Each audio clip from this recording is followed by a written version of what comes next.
Okay, let me ask you something. Would you trade a mansion for a single flower? I know, it sounds completely nuts, right? A huge, beautiful house on a canal for something that's just gonna wilt and die in a few weeks? But here's the thing. This isn't just some crazy what-if scenario. It actually happened. Today, we're gonna dig into one of the wildest, most famous financial bubbles in all of history. Tulip Mania.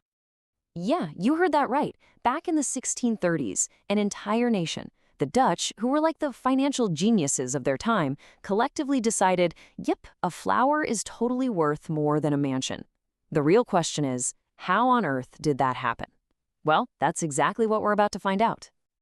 So, where does a story like this even begin? You might think it starts with economics or trading, but nope, it starts with biology.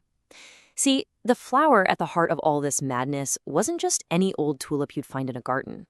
It was special. It was gorgeous. And, believe it or not, it was sick. Okay, so picture this. Your average, run-of-the-mill, solid-color tulips. They were nice, sure, but nobody was writing home about them. They weren't status symbols. The real money, the thing everyone wanted, were these so-called broken tulips. These were the ones that had these incredible, totally unpredictable patterns, these streaks of color that look like flames dancing up the petals. So what caused this stunning effect? Was it some master gardener's secret technique? Nope. It was a sickness, a virus to be exact. We now call it the tulip breaking virus, and it was infecting these bulbs, creating these jaw-dropping patterns, but at the same time, it was secretly killing the flower from the inside out. Now, this virus, it accidentally created the perfect storm for a speculative bubble. Think about it. First, it was basically a lottery ticket. You could buy a cheap, boring bulb and bam, it could break and suddenly be worth a fortune. Second, the virus made it super hard for the bulb to reproduce, which meant they were always rare. And third, that same virus meant that every single one of these beautiful varieties was basically on a countdown to extinction. So you had this asset that was beautiful, doomed, and incredibly scarce. A gambler's dream, right? Okay, so we've got the perfect asset, this beautiful, rare lottery ticket of a flower. But a rare flower alone doesn't create a nationwide mania. For that, you need the perfect environment. And let me tell you, the Dutch Golden Age in the 17th century, it was the perfect storm waiting to happen. I mean, the Dutch Republic was just flush with cash from its massive global trade empire, so there was tons of money floating around looking for a place to go. On top of that, interest rates were the lowest in Europe, so it was super cheap to borrow money and make a risky bet. And here's the kicker. Most people lived in cities, packed together. That meant news, rumors, and that herd mentality could spread like wildfire, especially in the local taverns. But before the hardcore speculators jumped in, you had the trendsetters. They were called the liefhebbers, which basically means the connoisseurs.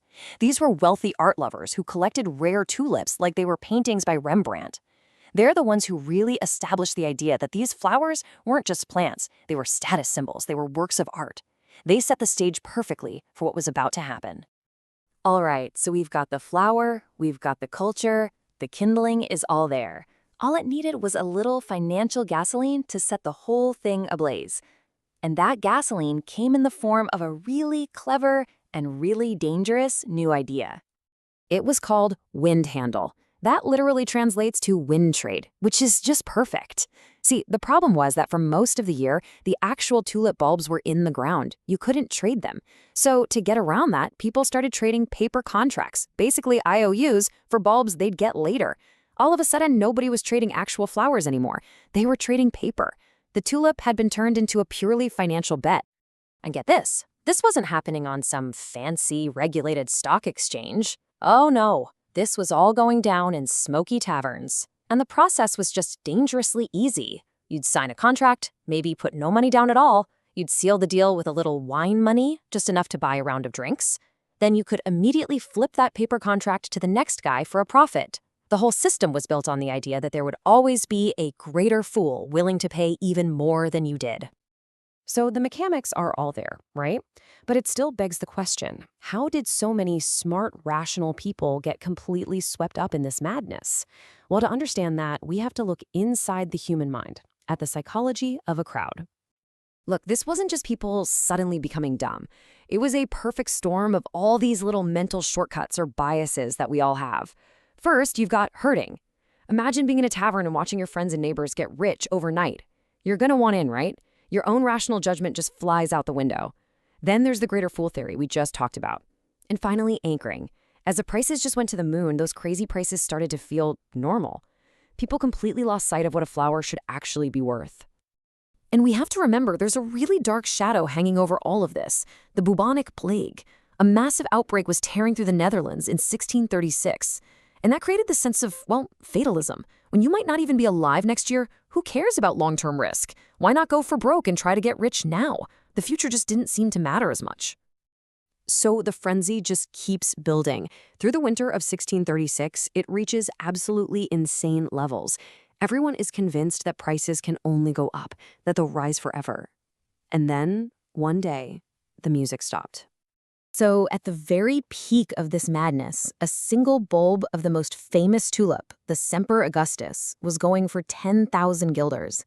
And remember what we said at the beginning? That was enough money to buy a massive, gorgeous mansion on a main canal in Amsterdam. A house for a flower. It actually happened.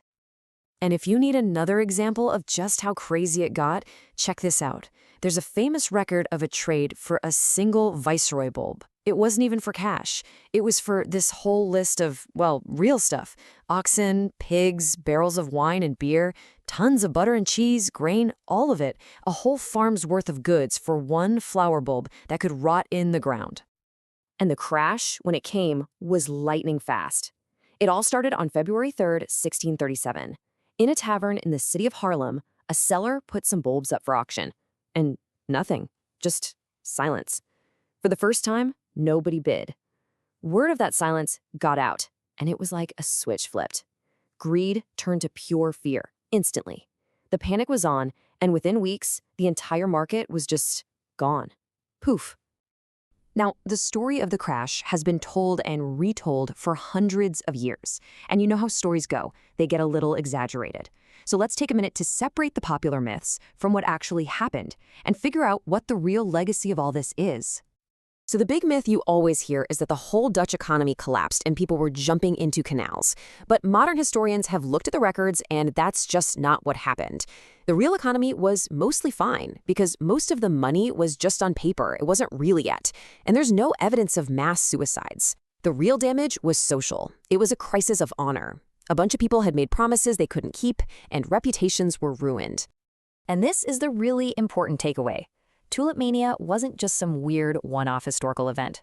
It basically wrote the playbook for every single speculative bubble since. The pattern is always the same. Step 1, some new exciting thing appears. Step 2, a great story gets told about why this time is different. Step 3, FOMO, the fear of missing out, kicks in.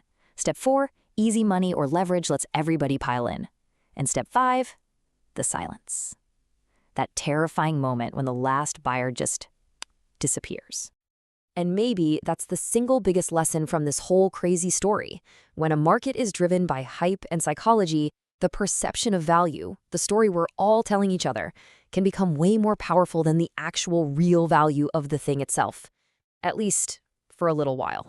Which, of course, brings us right back to today. The Dutch in the 1630s had their beautiful broken tulips. So I'll leave you with this question to think about. When you look around at our world, with all of our new technologies, new assets, and new stories, what's our tulip mania?